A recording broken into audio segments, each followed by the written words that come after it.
So this video is going to show you how to replace the wheel bearing of the back wheel of a Nissan Note 2006. I'm also going to be reviewing the bearing puller set that I've got from Amazon, which I'll show you just now. I started to notice a really whining noise coming from this wheel in particular. Oh, actually it was this wheel. Checked the tyre over, there was no bumps or anything like that, so I thought it must be the bearing. I also lifted up the car, jacked it up and twisted the wheel, and you can hear it grinding. I've done a bearing before and it was very difficult without the right tools, having to sort of hit the bearing out. If you've ever done one of these before, you know how difficult it is without the right equipment. Garage wanted the minimum, I think it was, I got a quote for £110, and that was supply and fit. I think the bearing is about 20 quid, and so it was like, yeah, 90 quid labour for that, and the kit and Amazon is 55, so I thought I'd try and save myself a bit of cash and also get a new tool at the same time. So this is the kit itself. The smallest piece here that I'm going to use is, it says it's 52mm, and the diameter of my new bearing is about 50mm, so this should be the right size. It's quite a rudimental piece of kit, to be honest. It's quite easy to use. All you do with a bearing puller is just, you basically pull in two bits of metal together. As you tighten this up, this end will have the bearing and it'll just push it out of the housing that it's in. And then these are various different cups that you can use. This will be the back plate where you put your wheel, or rather your the hub of the wheel. So the bearing will be in the hub. This will be down there. And then as you screw the top bit, you've got your right size for the bearing that you've got. So you put this through the hub, and then as you twist it down, this comes together, pushes it down, and it'll just push the bearing out. It's like I said, quite a rudimental bit of kit. You can make one of these yourself. You can just get a piece of threaded bar, and then all you need is the right size round bit here. You could use an old socket, but I've done one of these before, and it's very difficult without this kit or without something similar. And also it comes in useful for other things as well. So there's bearings obviously in lots of different vehicles, vans, etc. I think these are obviously quite a bit bigger, so these will be for bigger vehicles. This kit I think is 55 quid on Amazon, so it makes sense for me to get it. Now let's get started on the bearing. So this is the actual bearing itself. I got mine from Euro Car Parts with the discount. It was about 20 quid. That's a new cap to go onto the wheel hub. This is the hub nut itself there, and also the circuit that you need to take out. I'll show you that shortly. Best thing to do at the moment is just to get a nut, rather a bolt that will fit that socket, rather that will fit this nut before we start taking anything off. And that's the actual bearing itself there. So that slides into the hub on the car. So as you can see, I've jacked up the car now. I've also put an axle stand under there, just to support the weight as well. You should never do it with just a jack. Now what I've done is I've spun the wheel again. I don't know if you can hear that, but there's a groaning sound in there, like a crunching sound. That's definitely the wheel bearing gone. So I know I've got the right wheel. So now we know we've got the right sides, and definitely the wheel bearing needs replacing. Just need to loosen off the wheel nuts just a little bit. We'll take the wheel off completely once we've raised the car back up. So that's the wheel back, rather lifted off the ground, as you can see. So now I've loosened off these nuts already, so I'll just take these off one by one. So that's it, wheel's now off.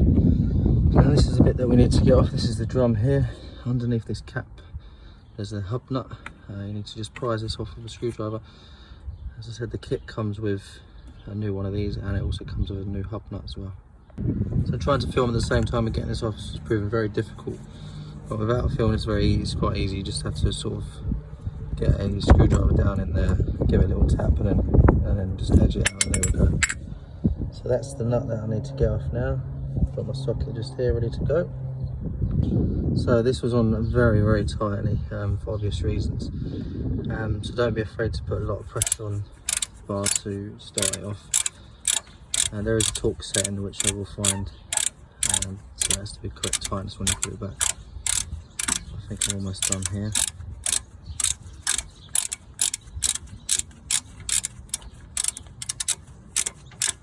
There you go, that's the old one. You'll also notice this brown stuff here, it's copper grease. It stops the squeaking when you brake. If you ever heard a car braking, it's really squeaky. This is what they put on this plate here to stop the vibrations and stop it squeaking. So luckily I've got some more of that I can whack on there once I put it back. For now we have to get off this drum now. Some of these are quite hard to do. Hopefully this one won't be. You can get pullers that go in there and pull it out, but I'm just going to try and give this a wiggle. Maybe give it a knock with a screwdriver in the hair or something like that.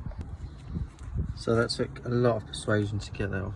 I definitely recommend getting the kit that you can get. That isn't that expensive to take that off, but a lot of banging from this side. Obviously being careful to do not one side too much than the other, so go around just ever so slowly. But what I did notice when I pulled this out, this was actually on the hub itself, and that is obviously the bearing, which is basically disintegrated. So lucky I changed it now. So to get the bearing out, the first thing you've got to do is remove this circlip which is in here. And like I said, you really ideally need the pliers to do that with. But as you can see, there's a little hole just in there where the one end goes. You can't actually see the other hole because it's full of grease, but I've got hold of both of them now, and when you pull it you can see it should keep moving. Just slipped off there. This again is going to be very difficult filming with one hand, but the idea is that you squeeze it together. It's in a bit of a groove in there. Once you squeeze it enough, it will slide out. Now I'm going to use both hands to do this because to cover up the hole, otherwise it might ping off and hit me in the face. So that's the clip half out now, and there you go, it's just come out there, that's it. And you can see it's bent quite a way in there. To get the new one back in, we've just got to do the reverse once we've got the bearing out. Now it comes out this way, so you've got to get around the back and use the bearing tool that I've got to press it out. So it's sometimes best to give this a clean as well around the edges here, just so it doesn't get stuck on anything. What I'll do is I'll clean it all up and then I'll show you the kit.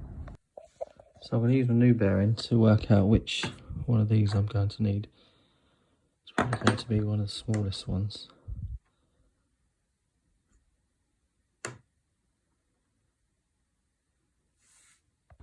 So that's all cleaned up now. As you can see, this is the old bearing here, missing its outer casing, so that's the new one. It's the same thing, but this one, this metal case for this one is now stuck in there. So as you can see, it's slightly tapered where it goes in the middle, and then these, one sits on the bottom, so it would sit there like that, and then that one would sit there. But as you can see, they've literally come away from the bearing itself. Now to get this out, what you would normally do is this would be the base plate.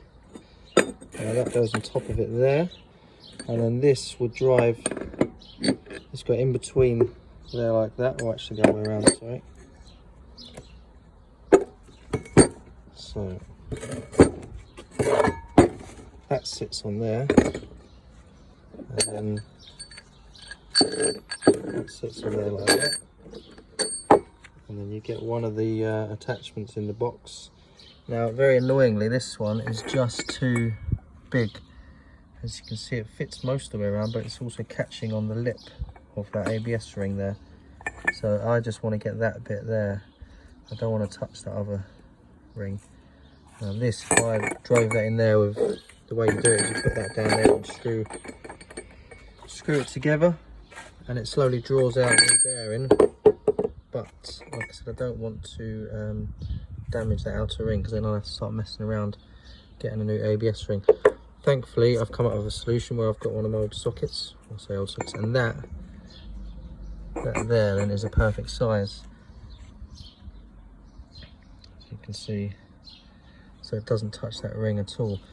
Now unfortunately it means I've got to get rid of this spacer. Hopefully it shouldn't make any difference. I think it's where it catches it and it comes out, but I think there's enough room for me to get it out once it's basically touched the bottom of that. Let's set it up and then give it a go. So that's the kit now set up. As you can see, that's the bottom nut of the puller. So I'm going to tighten this up and it will slowly draw down.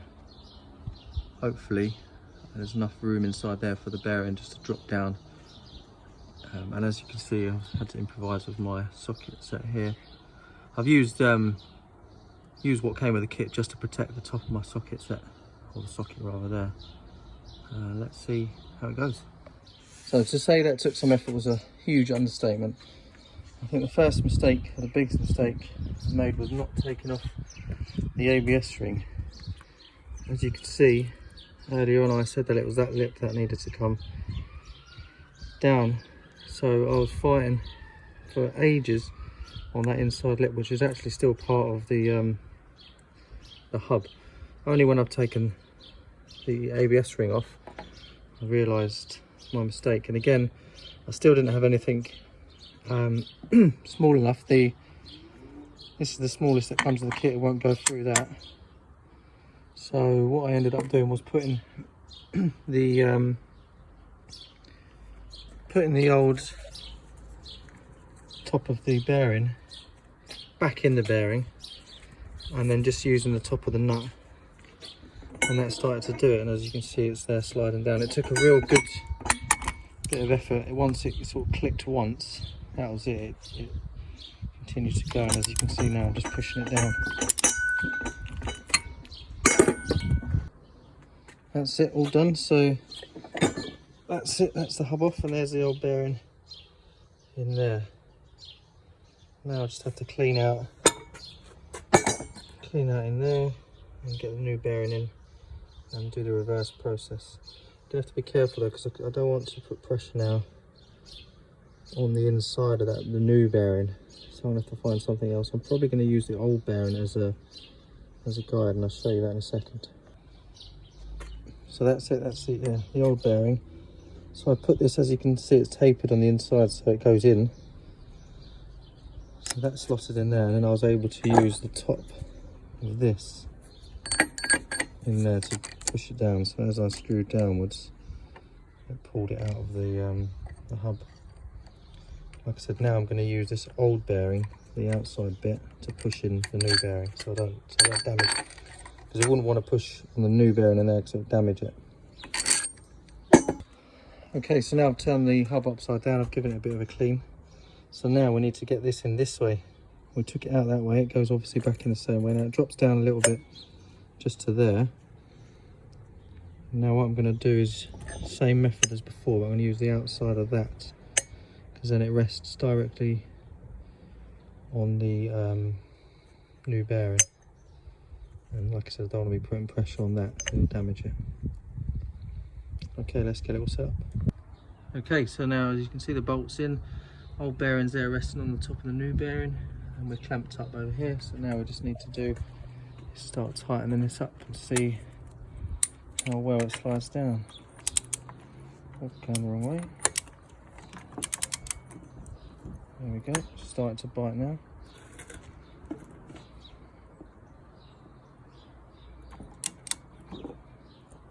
So it's working a lot easier this way, to tell you that much. It's again difficult to film and do it at the same time. Tighten up the vise a bit.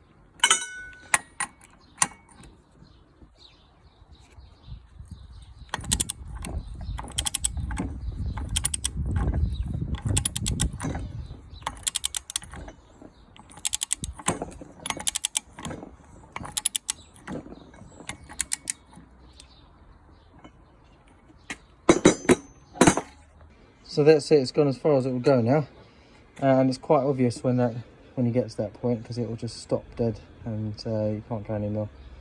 We'll just double check it there. I'll unhook it, have a look at the back and see where it's sitting.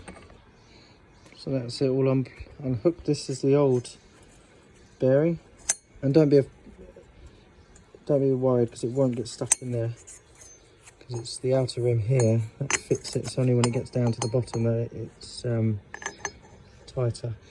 And as you can see, the groove for the circlip is there, so we know we've gone to the right place. But also just to double check that, just turn it upside down and make sure that it's right up against there, which it is just there. So now just to put the circlip back on and reassembly. So that's it, new clip going in. And again, that's how you know you've got it in the right place. There you go. Clipped into place like that nicely. That's it. We've also got to put the ABS ring on the other side. So that's the ABS ring back on. Now the best way to do that is just with a block of wood and hit the block of wood just so it gets in evenly, basically. But that's it, all the way in. Now I'll just give it a good clean up with some brake cleaner and then fit it back. Okay, so that's it back on. Took a bit of encouragement again. I used a bit of copper grease there, and again I'll just chuck a bit back here just to stop it from squeaking. This is the new hub nut that I've got. Now just going to screw this on hand tight, and then just got to double check the torque settings that it needs. There it is. That's the rear hub nut. It's 175 Newton meters or 129 pounds per foot.